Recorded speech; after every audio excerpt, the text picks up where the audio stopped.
तर नातेसंबंधांबद्दल बोललात. मला वाटतं आजच्या परिस्थितीला प्रॅक्टिकली नात्यांमधलं प्रेम आणि आपुलकी कुठेतरी लोप पावत चालली. आणि हे जे लाखो वारकरी चालत असतात वेगवेगळ्या दिंड्यांमधनं, तर त्यांच्यामधलं जे नातं असतं ते एक मला असं वाटतं तो एक विठ्ठल भक्तीचा एक दोर आहे. आणि मग जसे मणी ओवत जावेत तसं, तर त्यांच्या सगळ्यांमधला कॉमन दोर हा आहे विठ्ठलाची भक्ती, नाही का.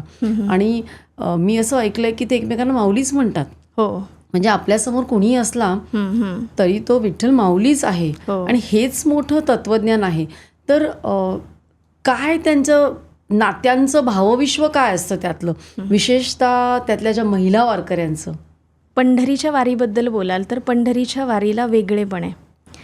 कारण अखंड महाराष्ट्रामध्ये अखंड वर्षभरातला सगळ्यात मोठा भक्तीचा उत्सव जर कुठला असेल तर तो पंढरीची वारी आहे. वारीमध्ये चालताना एकमेकांना सहज धक्का जरी लागला तरी माऊली म्हणून पुढं जात आहे. प्रत्येकजण पुढं चालतो आहे, पण कुणीही मागं राहू नये ही भावनाही त्याच्या मनात आहे. कारण अलीकडच्या काळात आपण जर पाहिलं तर आपण एकमेकांचे पाय ओढण्यात स्पर्धा करत असतो, श्रेय घेत असतो. पंढरीच्या वारीत श्रेय नाही आहे. अगदी मोठी मोठी माणसं आहेत ज्यांना मी झाडून घेताना, भाजी बनवताना, भाजी निसताना पाहिलेलं आहे. त्यामुळं पंढरीच्या वारीमध्ये सगळेजण एका समान माणूस म्हणून सगळेजण जगतात. त्यामध्ये वारीला वेगळेपण काय, बाकी उत्सवांमध्ये बाजारीकरण होतं, व्यापारीकरण होतं, पण पंढरीच्या वारीला कधीही व्यापार शिवला नाही. तिथं झाला तो केवळ सेवाभावाचा स्पर्श. म्हणून पंढरीच्या वारीचं वेगळेपण टिकून आहे आणि ते टिकून राहणार आहे. तिथं भावविश्व काय असतं महिला वारकऱ्यांचं. वेगवेगळ्या नात्यांबद्दल आपण विचार केला तर मी काही सासूसुनाही पाहिल्यात वारीत चालताना, माई लेकरं पाहिलेत, सासूसुनाही पाहिलेत, बापलेकसुद्धा पाहिलेत. पण सासूसुनांचं नातं तसं म्हटलं तर आपल्याकडं थोडंसं कपाळावर आठे ठेवूनच आपण पाहतो. पण पंढरीच्या वारीत अशा सासूसुना मी पाहिल्या की सुनबाई गाते आणि सासू तिला साथ करते. बरं, अभंग असा आहे की आजूबाजूच्या लोकांनीसुद्धा विचार करावा की ह्या दोघी अशा कशा काय गात आहेत. सुनबाई गाते, सासू तिला साथ करते आणि अभंग आहे जनाबाईंचा.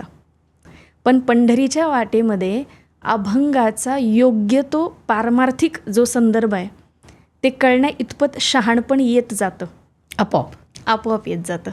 कारण ती वाट, ते वातावरण आम्हाला विचारांनी समृद्ध करतं, शहाणपणाने. मुळात हुशारी आणि शहाणपणा यात फरक आहे. पंढरीच्या वाटेला चालताना मग आता तो अभंग कुठला आहे, सुनबाई गाते तो. आता तो अभंग, तो माझा खूप गोड अनुभव आहे त्यामुळे तो अभंग गाऊनच दाखवते. जनाबाईंचा अभंग आहे. सुनबाई गाते, करीते नवसू, नवस करते ती, खंडेराया तुझं करीते नवसू. खंडोबा देवाच्या दर्शनाला चालली आणि ती नवस करते देवाला. बघा वातावरण कसं आहे. आजूबाजूला सगळ्या महिला वारकरी वारीमध्ये चालत आहेत. सुनबाई गाते, तिच्या साथीला सासूबाईसुद्धा आहे आणि ती म्हणते करीते नवसू, खंडेराया करीते नवसू, अन मरू दे रे सासू, खंडेराया तुझं करीते नवसू. आणि सासूबाई हसते.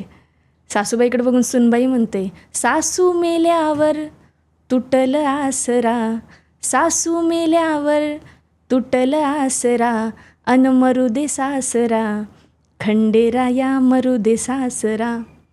पुढे काय, सासरा मेल्यावर होईल आनंद, सासरा मेल्यावर होईल आनंद, अन मरू दे ननंद, खंडेराया मरू दे ननंद. एवढंच बोलून ती थांबत नाही. आणखी मागण्या आहेत तिच्या. ननंद सरता, सरता म्हणजे तीही संपल्यावर, ननंद सरता होईन मोकळी, ननंद सरता होईन मोकळी, अन गळा घालीन झोळी, भंडाराची गळा घालीन झोळी. सगळे संपलेत आता. आणि आता शेवटी म्हणते, अभंग जनाबाईंचा आहे. जनाबाई शेवटच्या चरणातून म्हणत आहेत, जनी म्हणे खंडो अवघे मरू दे, अन एकटी राहू दे, पायापाशी एकटी राहू दे. हे सगळेजण जाऊ देत आणि मला एकटीलाच राहू दे, कारण माझ्याकडून तुझ्या चरणांची सेवा होईल. बरं, या अभंगाचा अर्थ, अभंग ऐकताना घरातले सासू सासरे नणंद सगळे आठवतात. पण ज्या सासूसुना गात आहेत त्यांना कळालं आहे, सासू म्हणजे कोण? घरातली व्यक्ती नाही. सासरा म्हणजे कोण? घरातली व्यक्ती नाही. सासू, सासरा, नणंद ही सगळी नाती म्हणजे कोण आहेत? सासू म्हणजे तिरस्काराची भावना आहे. नणंद नावाची तृष्णा आहे. सासरा म्हणजे आमच्यातला अहंकार आहे. हे सगळे जे षड्रिपू माणसाला चिकटलेले आहेत ते बाजूला व्हावेत आणि आपण जे ओरिजिनल आहोत ते आपल्याला स्वतःला शोधता यावं, स्वतःशी नातं जोडता यावं, मग देवाशी नातं जोडलं जाते. हा अभंगाचा पारमार्थिक संदर्भ, तो दृष्टिकोन विकसित होतो वारीत आपोआप. म्हणजे भलेही ती सासू, तिच्याकडे कुठल्या पदव्या नसतील, ती BA MA BTech MTech वगैरे झालेली नसेल, पण तिला ते कळण्या इतपत शहाणपण येतं आणि वारी तो सुंदर अनुभव देते. ते चालल्याशिवाय नाही कळत.